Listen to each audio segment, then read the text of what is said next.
Iran और America आपस में लड़ रहे हैं, पिस दुनिया रही है। जिन देशों में तेल गैस की सप्लाई बाहर से होती है वो सब फंसे हुए हैं। और हमारे सामने तो बहुत बड़ा चैलेंज आ गया, क्योंकि एलपीजी को लेकर ऐसा कोहराम मचा कि सड़क से लेकर संसद तक बवाल होने लगा। राजनीति में अब भी एलपीजी को लेकर गजब घमासान मचा हुआ है। संसद में वो बवाल हो रहा है जो आपने पहले नहीं देखा होगा। ममता बनर्जी तो सिलेंडर लेकर सड़क पर आ गई। आज बंगाल में कल ही चुनाव का ऐलान हुआ है और आज ही गैस सिलेंडर का मुद्दा ममता बनर्जी ने उठाकर सड़कों पर गदर मचा दिया। आप देखिए, महिलाओं के साथ वो आ गई कि सिलेंडर कहां है भैया, बताओ मोदी जी। इस राजनीति के बारे में आपको बताऊंगा, ये भी बताऊंगा कि अब एलपीजी को लेकर स्थिति क्या है, क्या हालात अब सुधरने की उम्मीद दिख रही है। अब सरकार वही कह रही है जो हमने पाठशाला में डे 1 पर कहा था। क्या कहा था आपको बताऊंगा।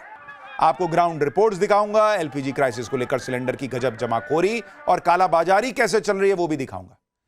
इतने सिलेंडर पकड़े जा रहे हैं, सरकार की तरफ से क्या ताबड़तोड़ एक्शन हो रहा है, पब्लिक को राहत मिल रही है नहीं मिल रही है, संकट कितना बड़ा होने वाला है, क्या महंगाई बहुत बढ़ने वाली है, ईरान अमेरिका युद्ध नहीं रुका तो क्या क्या गजब आफत आने वाली है, सबका चैप्टर खोलूं उससे पहले एक झलक देखिए।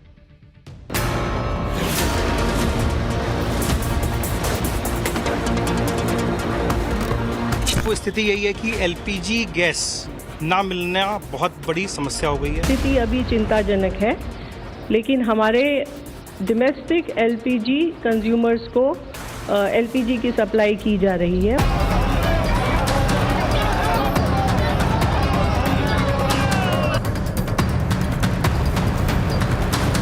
घरों में लोग परेशान, छोटे छोटे ढाबे वाले, रेस्टोरेंट्स, हॉस्टल्स, सब पर असर गिर रहा है। कालाबाजारी कर रही है सरकार और सरकार में मिले हुए लोग।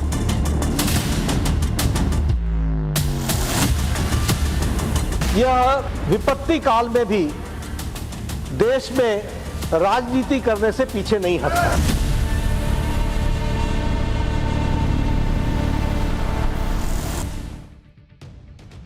एलपीजी पर मचे घमासान के बीच राजनीति में कैसे गदर मचा हुआ है, पहले वो देखिए।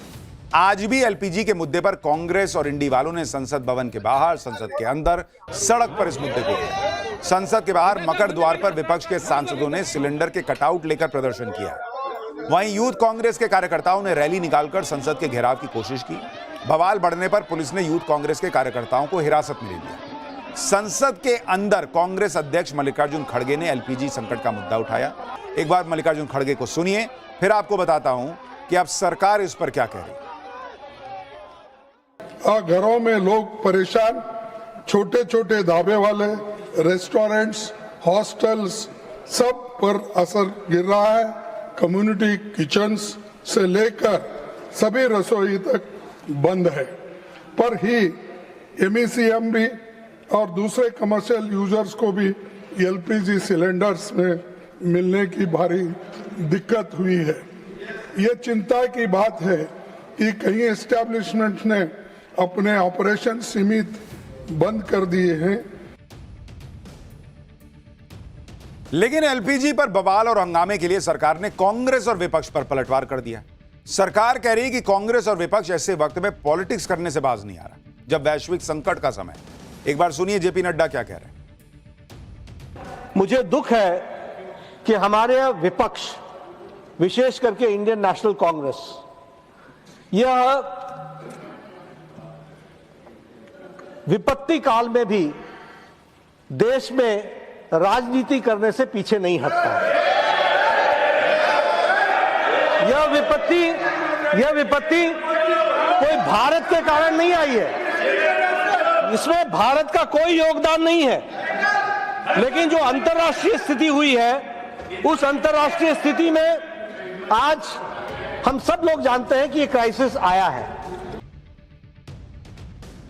कांग्रेस और उसके सहयोगी लगातार एलपीजी के मामले में सरकार को घेर रहे हैं। एलपीजी सिलेंडर्स की कालाबाजारी के आरोपों पर अखिलेश यादव ने कहा कि सरकार और उनसे जुड़े लोग खुद ही कालाबाजारी कर रहे हैं। इसके साथ अखिलेश यादव ने अपनी पार्टी के कार्यकर्ताओं से एलपीजी सिलेंडर के लगी लाइनों की तस्वीरें शेयर करने की भी अपील की। सुनिए एक बार उनको भी। फिर विपक्ष को इस तरीके से कहना कि विपक्ष के लोग कालाबाजारी कर रहे हैं, अरे कालाबाजारी कर रही है सरकार और सरकार में मिले हुए लोग। मैं अपने एक एक कार्यकर्ता से कहूँगा कि जहाँ जहाँ लाइन लगी है उसकी तस्वीर पार्टी कार्यालय को भेजी जाए। कम से कम सरकार तो जाने की लाइनें कहाँ लगी हैं। हमारे बहुत सारे साथी घबरा जाते हैं लाइन दिखाने में। एलपीजी को लेकर हम पाठशाला में ये बात पहले दिन से कह रहे हैं कि स्थितियां सामान्य नहीं हैं। वॉर की वजह से जो सप्लाई रुकी है उसका इंपैक्ट जमीन पर दिख रहा है। आज पेट्रोलियम मंत्रालय ने भी इस बात को आखिरकार माना कि क्रूड ऑयल का पर्याप्त स्टॉक देश में है, लेकिन एलपीजी सप्लाई को लेकर अब भी थोड़ी चिंता बनी हुई।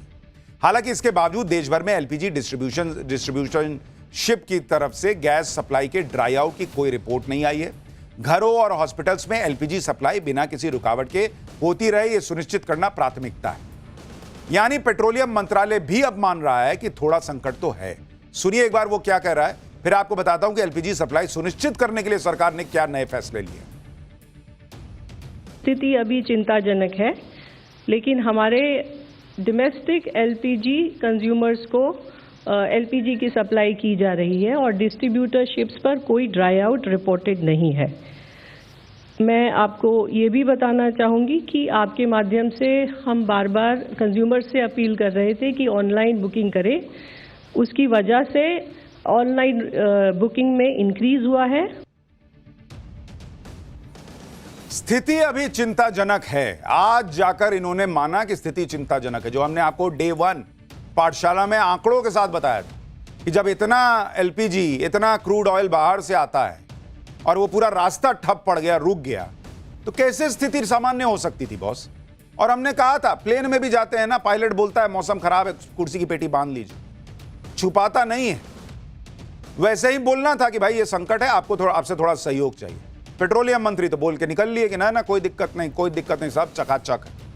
पब्लिक जो सड़क पर है, जो लाइन में लगी है, जिसका खाना नहीं बन रहा है, उसको समझ में नहीं आ रहा है। वो हरदीप पुरी की बात सुन के घर में खाना अपना पेट भर लेगी। आज आप मान रहे हो ना कि भाई स्थिति चिंताजनक है, और आप सिर्फ डोमेस्टिक की बात कर रहे हो। जो कमर्शियल हैं, जिनका रोजी रोटी उससे चलता है, मान लीजिए कोई रेस्टोरेंट नहीं चल रहा, वहां काम करने वाले लोग, उसकी डिलीवरी पहुंचाने वाले लोग, उनकी जिंदगी प्रभावित नहीं हो रही है। एलपीजी की जिस तरह से डिमांड बढ़ी है, उसमें सरकार अब कोशिश यह कर रही है कि एलपीजी की सप्लाई से डिमांड का लोड कम किया जाए। इसलिए पेट्रोलियम मंत्रालय कह रहा है कि लोग पैनिक बुकिंग ना करें, डिजिटल बुकिंग प्लेटफॉर्म्स का इस्तेमाल करें और एलपीजी डिस्ट्रीब्यूटर्स के यहां जाकर गैर जरूरी लाइन ना लगाएं। डिस्ट्रीब्यूटर लेवल पर सिलेंडर का डाइवर्जन ना हो, इसके लिए डिलीवरी ऑथेंटिकेशन कोड का कवरेज 53% से बढ़ाकर 72% कर दिया गया। एलपीजी की जमाखोरी न हो, इसके लिए गैस बुकिंग के लिए ई-केवाईसी अनिवार्य कर दिया गया है, जिससे सिलेंडर का डाइवर्जन, जमाखोरी, कालाबाजारी न हो पाए। एलपीजी सप्लाई पर लोड कम करने के लिए लोगों से यह भी कहा गया है कि अगर मुमकिन है तो एलपीजी से पीएनजी पर शिफ्ट हो जाए। इसके अलावा जिनके पास पीएनजी की सप्लाई है, यानी पाइपलाइन से गैस आती है, उनसे कहा गया है कि अपना एलपीजी कनेक्शन सरेंडर कर दीजिए, सिलेंडर भरा नहीं जाएगा। इसके साथ ही सरकार ने कई राज्यों में कमर्शियल गैस की सप्लाई शुरू करने की भी बात कही है। इससे घरेलू गैस के कमर्शियल इस्तेमाल पर कुछ हद तक रोक लग सकेगी। अब सीधा प्रश्न यह है कि आप ये सारा मेजर तभी कर रहे हैं ना, ये सारे रास्ते तभी ढूंढ रहे हैं ना जब कोई दिक्कत आपको दिख रही है। और पब्लिक से कहना कि पैनिक बाइंग, आपको कैसे पता कि लाइन में जितने लोग खड़े हैं सब पैनिक बाइंग कर रहे हैं? मैंने आपको पहले भी कहा कि इस घर में करोड़ों ऐसे लोग हैं जिनके पास 2 सिलेंडर नहीं है बॉस। अगर उसका एक खत्म हो गया है तो वो पैनिक बाइंग है क्या? एक आधा हो गया होगा तो निकाल के आधा लेके नया तो नहीं ले लेगा आधा देके। पब्लिक को ऐसा मत कहिए कि उसको लाइन में लगने में मजा आ रहा है कि चलते हैं वहीं पे रील देखते रहेंगे, गप करेंगे, आ जाएंगे। बहुत सारे लोगों की जेन्युइन समस्या है बॉस, और हम लोग खुद ऐसे लोगों से मिल रहे हैं, अपने आसपास मिल रहे हैं जो कह रहे हैं कि नहीं मिला बॉस, बाहर से खा रहे हैं या दिक्कत आ रही है खाने में। सरकार के कितने नेता जो हैं वो सड़क पर हैं लोगों के साथ, बताइए जरा। नहीं होना चाहिए उनको? यही पब्लिक आपको चुन के वहां भेजी है ना, तो इनके बीच जाइए, इनमें से पूछिए किसको ज्यादा जरूरत है, कैसे मदद कर सकते हैं। सब ट्विटर पे डाल रहे हैं सब ठीक है, सब ठीक है। एलपीजी सिलेंडर की डिमांड वॉर के पहले कितनी थी और वॉर के बाद अचानक कितनी बढ़ गई, आपको यह भी एक बार समझा देता हूं ताकि आपको स्थिति समझ में आए कि हो क्या रहा है। देखिए, वॉर के पहले और वॉर के बाद, वॉर के पहले क्या स्थिति थी और वॉर के बाद इसकी क्या स्थिति, इससे आपको थोड़ा समझ में आएगा कि लोग क्या कर रहे हैं, क्यों कर रहे हैं। एलपीजी बुकिंग का आपको दिखा रहा हूं कि क्या स्थिति थी वॉर के पहले। 56 lakh cylinder per day book हो रहा था, पर डे, वॉर के पहले। 13 मार्च को कितना हुआ वॉर के बाद? 13 मार्च को यह आंकड़ा बढ़कर चला गया 89 लाख पर डे।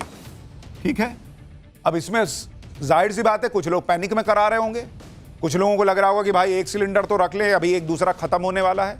सबकी अपनी अपनी जरूरत होगी, सब तो ऐसा नहीं है कि मजे के लिए आगे होंगे ना हम कुछ प्रेशर बना देते हैं सरकार पे। और अब क्या है भाई, कुछ लोगों को मिल गया तो अब की डेट में ये घट के जो है वो 77 लाख सिलेंडर पर डे हो गया। तो भाई कम हुआ, लेकिन जरूरत तो अभी भी है। एलपीजी सप्लाई पर एक बड़ी राहत तब मिली जब ईरान के साथ बातचीत करके अपने तेल टैंकर लाने में भारत सरकार कामयाब रही। 2 टैंकर जिन पर एलपीजी लदी थी वो 14 मार्च को स्ट्रेट ऑफ हॉर्मुज क्रॉस कर चुके थे। एक तो आज भारत पहुंच भी गया, दूसरा टैंकर अब कल सुबह आने वाला है। आज पहुंचे टैंकर शिवालिक और कल आने वाले टैंकर नंदा देवी को मिलाकर 92,712 मीट्रिक टन एलपीजी की सप्लाई भारत को मिल जाएगी। 92,712 मीट्रिक टन एलपीजी आने का मतलब है कि घरेलू एलपीजी सिलेंडर जो 14.2 केजी का होता है उसके 65 से 55 लाख सिलेंडर भरे जाएंगे। यानी अगर आप इन दोनों जहाज को मिला दीजिए तो इन दोनों जहाज से जो एलपीजी आ पा रहा है उससे ऑलमोस्ट एक दिन का सिलेंडर जो है वो सप्लाई हो पाए। तो देखने में आंकड़ा कम लगता है कि दो आए, अब एक ही दिन का तो हो पाएगा, कैसे होगा। लेकिन इसमें बड़ी बात यह है कि 2 आ गए मतलब रास्ता बन रहा है कि और आ सकते हैं। तो एक पॉजिटिव चीज ये है। इस सब के बीच गैस की कालाबाजारी को रोकने के लिए सरकार ने बड़ा एक्शन लिया है। सरकार ने बताया कि राज्य सरकारों के साथ तालमेल करके अलग अलग जगहों पर रेड डाली जा रही है। यूपी, हरियाणा, आंध्र प्रदेश, मध्य प्रदेश, असम, मिजोरम में एलपीजी सिलेंडर्स की कालाबाजारी करने वालों पर कार्रवाई हुई। ऑयल मार्केटिंग कंपनियां भी एलपीजी सिलेंडर्स की कालाबाजारी रोकने के लिए एक्शन में। अब तक 1100 से ज्यादा डिस्ट्रीब्यूटर्स की जांच की जा चुकी है। लेकिन अफसोस यह है कि यह करना पड़ रहा है। आप सोचिए इस देश में कैसे लोग हैं जो आपदा में अवसर ऐसी चीजों में निकाल रहे हैं कि जमाखोरी कर रहे हैं। दिल्ली में भी एलपीजी सिलेंडर की कालाबाजारी रोकने के लिए ताबड़तोड़ एक्शन हो रहे हैं। आज दिल्ली के मुंडका इलाके में दिल्ली पुलिस की क्राइम ब्रांच ने छापा मारा और एलपीजी की कालाबाजारी के बड़े रैकेट का पर्दाफाश किया। पुलिस ने एक गोदाम से 600 से ज्यादा एलपीजी सिलेंडर जब्त किए, 600 प्लस। देख रहे हैं, भरा हुआ था वहां। कैसे लोग हैं बॉस ये लोग। छापेमारी की जानकारी मिलते ही गोदाम का मालिक भाग गया। गोदाम में सिर्फ इंडेन ही नहीं बल्कि दूसरी गैस कंपनियों के भी भरे हुए सिलेंडर मिले। देख रहे हैं, सबका सील पैक है। इसी तरह दिल्ली के शकरपुर इलाके में भी पुलिस ने छापेमारी के बाद एलपीजी सिलेंडर की कालाबाजारी के आरोप में एक शख्स को गिरफ्तार किया है। यूपी में भी एलपीजी गैस की कालाबाजारी पर नकेल कसने के लिए योगी सरकार एक्शन ले रही है। आज भी यूपी के हमीरपुर में एलपीजी सिलेंडर की कालाबाजारी को लेकर छापेमारी हुई। गैस सिलेंडर्स की कालाबाजारी के आरोप में बीएसपी नेता समेत 5 लोगों पर केस दर्ज हुआ है। अब तक यूपी में करीब 1500 जगहों पर रेड पड़ी है। कालाबाजारी के आरोप में 24 लोगों के खिलाफ एफआईआर हुई है। 6 आरोपियों को गिरफ्तार भी किया गया है। उधर जम्मू कश्मीर में भी एलपीजी सिलेंडर्स की कालाबाजारी रोकने के लिए एक्शन हुआ। प्रशासन की टीम अलग अलग गैस एजेंसियों में जाकर स्टॉक का हिसाब किताब ले रही है ताकि घरेलू गैस की सप्लाई को दुरुस्त किया जा सके। एक हफ्ते के अंदर 100 से ज्यादा सिलेंडर बरामद किए जा चुके हैं वहां जम्मू में भी। देखिए वहां से एक रिपोर्ट। जम्मू एडमिनिस्ट्रेशन जो है वो एक्शन मोड में है और लगातार सिक्योरिटी जो यहाँ पर एजेंसीज़ है, जगह जगह पे गैस एजेंसीज़, वहाँ पर जो विज़िट है वो यहाँ पर की जा रही है, क्रैकडाउन किया जा रहा है। तस्वीरों में आप साफ तौर पे देख सकते हैं जो एडीसी जम्मू है उन्होंने यहाँ पे सरप्राइज़ विज़िट जो है वो यहाँ पर किया है और यहाँ पे जो कर्मचारी हैं गैस एजेंसी के उनसे यहाँ पर जो बातचीत है वो यहाँ पर की जा रही है। इस जमाखोरी के बीच अब यह भी देखिए कि एलपीजी सिलेंडर को लेकर जो डिमांड बढ़ी उस पर प्रेशर कम करने के लिए क्या क्या कदम उठाए गए। नए पीएनजी कनेक्शन लेने पर 500 रुपए की गैस मुफ्त देने का ऐलान किया गया है। पीएनजी का कनेक्शन लेने पर रजिस्ट्रेशन फीस में 500 रुपए की छूट दी जा रही है। कमर्शियल कस्टमर्स को पीएनजी कनेक्शन लेने पर सिक्योरिटी डिपॉजिट जमा नहीं करना होगा। शहरी इलाकों में एलपीजी सिलेंडर की बुकिंग का इंटरवल बढ़ाकर 25 दिन किया गया, जबकि ग्रामीण इलाकों में यह गैप 45 दिन कर दिया गया। सभी राज्यों और केंद्र शासित प्रदेशों को अतिरिक्त 48,000 किलोलीटर केरोसिन दिया गया है। इसके साथ ही सभी राज्यों को कोयला भी दिया गया है। कंज्यूमर्स को एलपीजी गैस के विकल्पों जैसे पीएनजी, इलेक्ट्रिक कुकटॉप का इस्तेमाल करने के लिए बढ़ावा दिया जा रहा है। एलपीजी को लेकर हो रहे बवाल के बीच आप यह भी देखिए कि बिजली से चलने वाले इंडक्शन चूल्हों की डिमांड कई गुना बढ़ गई। जो दुकानदार पहले हफ्ते महीने में 1-2 इंडक्शन चूल्हे बेच पाते थे, अब उनके पास स्टॉक नहीं बच पा रहा है। कई ऑनलाइन प्लेटफॉर्म पर तो इंडक्शन चूल्हा आउट ऑफ स्टॉक हो चुका है। मुंबई में इंडक्शन चूल्हों की डिमांड में आई उछाल पर हमारे सहयोगी की एक रिपोर्ट देखिए। जो मुंबई के दादर इलाके में है, अब यहाँ पर देखिए नीचे की तरफ आप जो देख रहे हैं ये वो सेक्शन है जहाँ पर इंडक्शन चूल्हे रखे जाते थे, लेकिन अब सिर्फ 2 ही पीस यहाँ पर बचे हुए हैं। हालांकि ये बताया जा रहा था यहाँ पर और भी काफी सारे पीसेस रखे हुए थे, लेकिन इतनी ज्यादा डिमांड अब लोगों की आने लगी है, चूंकि सप्लाई इतनी ज्यादा बाधित हो गई है एलपीजी गैस की, कि लोग अब सेकेंड ऑप्शन के तौर पे इलेक्ट्रिक चूल्हा ही देख रहे हैं। भारत गैस का हमारा है सिलेंडर, लेकिन खत्म हो गया है जी। और हमारा 25 डेज बोल रहे हैं गवर्नमेंट, लेकिन 25 डेज के ऊपर हो गए मेरे। 25 डेज के बाद भी अभी बोल रहे हैं कि सिलेंडर 10 दिन के बाद आएगा। अच्छा, तो इसलिए लेने के लिए आया है मैं। अगर मतलब आप मैंने बराबर यूज किया है। 25 डेज के बाद भी अगर वो बोल रहे हैं 10 दिन और लगेगा, तो फिर इसके अलावा कोई दूसरा ऑप्शन नहीं है ना जी। यानी लोग भी अपने अपने हिसाब से तैयारी कर रहे हैं। लेकिन सवाल एक ये भी है कि बीजेपी के कई नेता सिर्फ नरेंद्र मोदी के भरोसे बैठे रहते हैं कि मोदी है ही, हम कुछ भी करेंगे, हम जीतेंगे। पब्लिक का मोदी पे तो भरोसा है ही। आप क्यों नहीं उतर के जाते? सांसद हैं, विधायक हैं, आप सड़क पर जो लाइनें लगी हैं उसमें क्यों नहीं जाके लोगों की मदद करते? कई लोग लिख रहे हैं कि हमारा बुकिंग नहीं हो पा रहा है ऑनलाइन। उनके पास जाइए ना बॉस, उनसे पूछिए क्या दिक्कत आ रही है भाई, मेरे को बता। दिन भर घूमिए, लोगों के बीच जाइए, उनकी मदद कीजिए। कोई दिक्कत है? इसी बात के लिए ना नेता बने हैं। भारत तो किसी तरह पब्लिक को युद्ध के असर से बचाए हुए भी है बॉस। पड़ोसी पाकिस्तान देख लीजिए, यहां रमजान के महीने में गैस और पेट्रोल की कमी से अलग हाहाकार मचा है। पाकिस्तान में यह हाल है कि 2 महीने के लिए सरकारी वाहनों को 50% तेल कम कर दिया गया। सरकारी दफ्तरों में नया सामान खरीदने पर रोक है। रसोई गैस की कमी से वेडिंग फंक्शन में मेहमानों की लिमिट्स 200 कर दी है इन लोगों ने।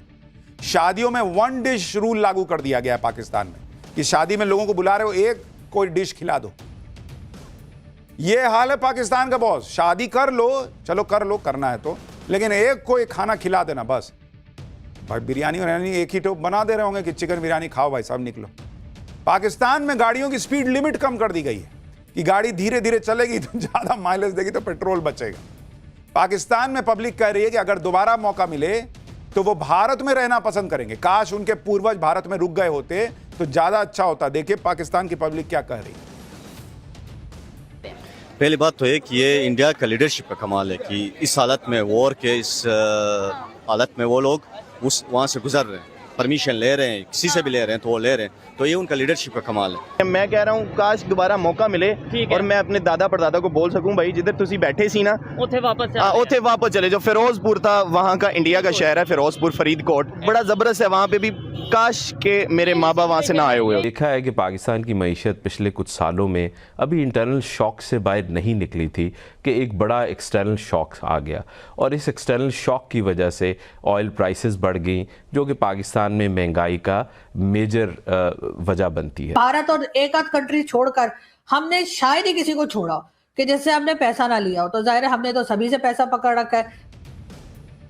यानी पाकिस्तान में हाय तौबा मची, वो भारत की तरफ देख रहे हैं कि देखो यार भारत में अभी भी पेट्रोल की कीमत नहीं बढ़ी है। भारत में शादियों में कोई बैन नहीं लगा है कि एक डिश बना के खिला देना और निपटा देना बारातियों को। भारत में एलपीजी की दिक्कत है। बार बार हम पाठशाला में वो मुद्दा इसलिए उठा रहे हैं क्योंकि जमीन पर पब्लिक को परेशानी हो रही है बॉस, अपने देश के लोगों को परेशानी हो रही है। नहीं बताइएगा कैसे ठीक होगा मामला। लेकिन फिर भी अगर आप दुनिया भर से कंपेयर कीजिएगा तो भारत अभी भी बहुत बेहतर स्थिति है। हाँ, उसको बेस्ट करना है, किसी को कमी नहीं होने देनी है, इसके लिए लगे रहना है। लेकिन उधर देखिए युद्ध में एक से एक चीज चलती है भाई। पाठशाला में अगला चैप्टर देखिए, कभी 6 उंगली, कभी कॉफी वाला एआई वीडियो। नेतन्याहू की मौत के दावे का सच क्या निकला? नेतन्याहू जिंदा है, कोमा में है या मारे गए, सबसे बड़ी गवाही नव भारत के कैमरे पर आ गई।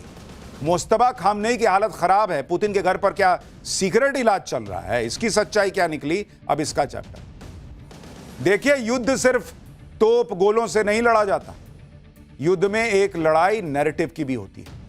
और ईरान युद्ध के बीच पिछले कुछ दिन से इजराइल के प्रधानमंत्री बेंजामिन नेतन्याहू की बहुत चर्चा है। पूरा सोशल मीडिया इन बातों से भरा पड़ा है कि नेतन्याहू जिंदा हैं या मर गए। नेतन्याहू के बारे में जितने मुंह उतनी बातें हो रही हैं, बाकायदा डिटेल्स के साथ दावे किए जा रहे हैं कि नेतन्याहू जिंदा हैं या नहीं है। ईरान ने नेतन्याहू से बदला लेने की कसम खाई हुई है और अब नेतन्याहू की मौत की वायरल चर्चा सब तरफ है। क्या ईरान ने अपनी बदला लेने की कसम पूरी कर ली है? सिर्फ नेतन्याहू ही नहीं बल्कि ईरान के सुप्रीम लीडर मुस्तबा खामनेई को लेकर भी कई तरह के कयास दिख रहे हैं, लगते दिख रहे हैं। आप देखिए कि नेतन्याहू और मुस्तबा खामनेई पर कहा जा रहा है, एक तो कहा जा रहा है कि नेतन्याहू की मौत हो चुकी है, दूसरा कहा जा रहा है कि नेतन्याहू बुरी तरह से घायल हैं, कोमा में है, इजराइल इस खबर को छुपा रहा। फिर कहा जा रहा है कि मुस्तबा खामनेई भी बुरी तरह घायल हैं और खामनेई रूस में पुतिन के घर पर सीक्रेट इलाज करा रहे हैं। यानी जितने मुंह उतनी बातें चल रही हैं, इंफॉर्मेशन वॉरफेयर चल रहा है जिसमें दोनों तरफ से अलग अलग दावे किए जा रहे हैं। लेकिन इसकी सच्चाई क्या है? इन खबरों में कोई सच्चाई है भी या सिर्फ अफवाह है? नेतन्याहू की मौत की चर्चा बहुत हैरान करने वाली है क्योंकि वो हाई सिक्योरिटी के बीच रहते हैं। ऐसे में सोशल मीडिया पर लोग अपने अपने हिसाब से अटकलें लगा रहे हैं। नेतन्याहू जिंदा है, मारे गए, मुस्तबा खामनेई कहां है, ईरान में है, रूस चले गए, क्या वो भी घायल हैं? सबकी सच्चाई आज आपको बताऊंगा। नेतन्याहू की मौत पर जो चर्चा चल रही है उसको लेकर सबसे बड़ी गवाही क्या आई है, उनकी 6 उंगली, उनके कॉफी वाले AI वीडियो का सच क्या है, सब बताऊं उससे पहले एक झलक देखिए।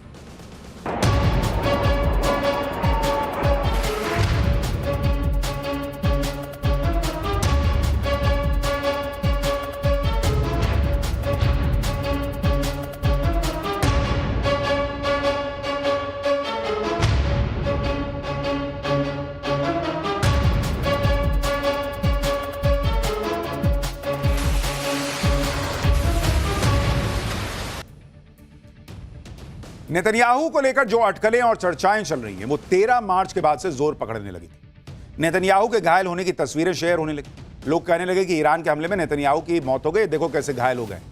इमारत के मलबे में फंसे नेतन्याहू की तस्वीरें वायरल की गई। इसी दौरान नेतन्याहू के गायब होने को लेकर मीम बनाए जाने लगे। लोग मीम शेयर करके कहने लगे कि नेतन्याहू गायब है, आखिरी बार नेतन्याहू को 6 उंगलियों के साथ देखा गया था। नेतन्याहू की 6 उंगलियों की भी बड़ी चर्चा हो रही है। एक वीडियो वायरल है जिसमें नेतन्याहू के हाथ में 6 उंगलियां दिखाई जा रही हैं और इसी के आधार पर कहा जा रहा है कि नेतन्याहू चूंकि दुनिया में है नहीं, इसलिए उनका AI वीडियो जो है वो इजराइल डाल रहा है। इतना ही नहीं, इजराइल की मिलिट्री काउंसिल की बैठक से भी नेतन्याहू गायब थे, जिससे इन चर्चाओं को और बल मिला। साथ ही नेतन्याहू सोशल मीडिया पर कुछ दिनों से कुछ पोस्ट भी नहीं कर रहे। ईरान युद्ध के बाद नेतन्याहू लगातार सोशल मीडिया पर अपडेट दे रहे थे, लेकिन पिछले कुछ दिनों से नेतन्याहू के सोशल मीडिया हैंडल्स में से दिन में एक ही पोस्ट आ रही है, इससे भी लोग शक कर रहे हैं। इन सारी चर्चाओं के बीच नेतन्याहू का एक वीडियो सामने आता है। इसमें नेतन्याहू अपनी मौत की खबरों का मजाक बना रहे हैं, 6 उंगलियां होने के को झूठ बता रहे हैं। एक कॉफी शॉप में बनाए गए इस वीडियो ने नेतन्याहू की मौत की चर्चाओं पर ही सवाल खड़े कर दिए। पहले इस वीडियो को देखिए, फिर आपको दिखाता हूं कि इस वीडियो को लेकर क्या बवाल मच गया। ראש הממשלה אומרים ברשת שאתה בכלל מת? אני מת על קפה, אתה יודע מה? אני מת על העם שלי. איך הם מתנהגים, פנטסטי. אתה רוצה לספור את מספר אצבעות? אתה יכול להראות לנו? פה. פה. ראית? יפה מאוד. לחיים, קצת להתאוורר, אבל ליד מרחב מוגן. והעמידה שלכם היא מדהימה, נותנת כוח לי, לממשלה, לצה"ל, למוסד.